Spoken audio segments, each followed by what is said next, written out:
Welcome back, everyone.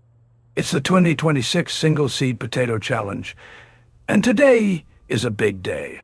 This right here, this is the Tubernator 2. It's the chosen one for this year's grow, and it's finally time to get it ready for the soil. Now, take a look at these. I've got 3 beautiful, strong chitts here.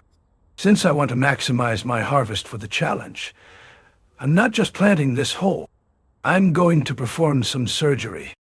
I am cutting the Tubernator into 3 separate pieces, making sure each one has a healthy eye to start its journey. There we go. 3 future plants from 1 legendary seed.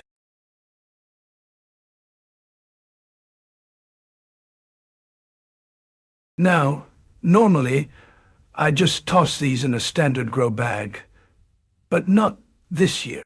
I'm moving these into some large pots.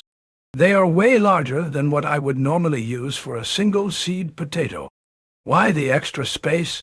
Well, there is a specific reason for that.